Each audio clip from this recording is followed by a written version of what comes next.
The 18-wheeler was accomplished behind the Derrick Club, Paul Ambrose the responsible pilot, a cousin to Gary's longtime friend the anomalous Glenn Frohman. Paul was inhibiting the accolades of the Saturday night entertainment awaiting a departure hour, to direct his transport east. His trip a journey of frequent stops, the final destination Indianapolis. In the past, Gary having made his Master Charge credit card available for Paul to use, especially after spending too much of the company traveling expense money at the club.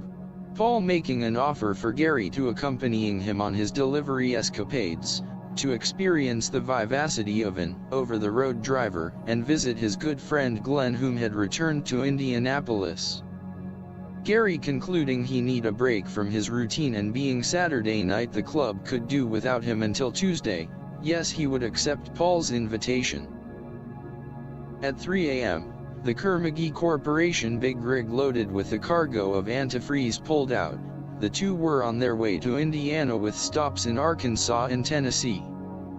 Gary impressed with the highway perspective from the freight liner, its panoramic view, with the CB on Channel 19. There was a continuous vocal narration from the highway transport navigators. Paul ascending his first stop in Conway, Arkansas. Gary recalling the music icon Harold Jenkins, Harold having borrowed the city name, better known as Conway Twitty. The name Twitty also borrowed from a town in Texas from viewing a map. Memphis was the second stop, Paul unloading a portion of his load at a Kerr-McGee station, a local convenient distribution storage point, before continuing northward crossing the Ohio River at Paducah, Kentucky. Paul having entered the bridge approach when discovering he was not on the 4-lane interstate crossing but on the narrow 2-lane State Highway 45 crossing. He was already consigned to the bridge when he noticed the sign, "Trucks wider than 96 inches prohibited." It was too late, there was no area for a turnaround, continuing across the bridge.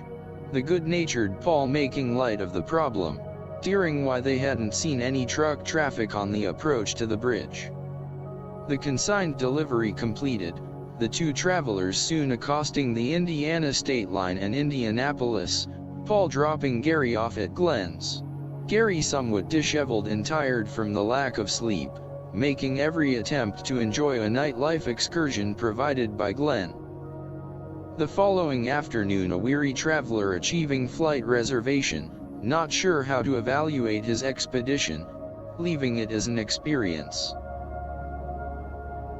Upon his evening arrival at Oklahoma City's Will Rogers World Airport, Gary placing a phone call to the Derrick, canvassing for an available person to retrieve him from the airport.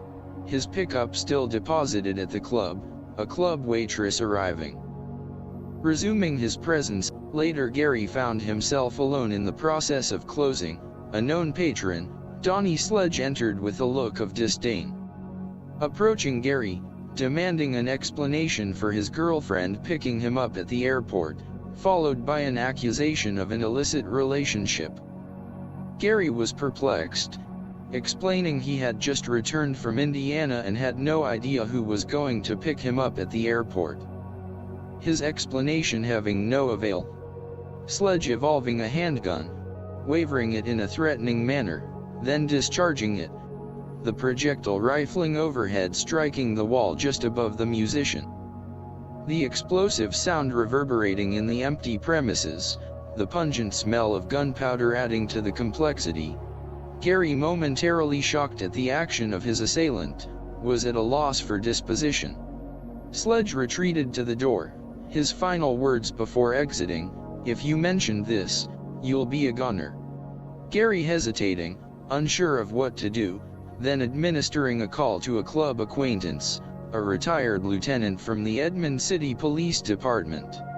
Awakening him, relating the accusations and actions of Donnie Sledge. Indecisive, Gary asking whether or not to report the incident to the authorities. A negative response from the ex-lieutenant, telling him to remain silent. Then giving Gary assurance that he would resolve the incident. The musician discovering 2 days later, Donnie's sledge was stopped for an eluded traffic violation, and was arrested for weapons possession, a direct violation of his parole. Gary concluding, "There still exists a realm of justice."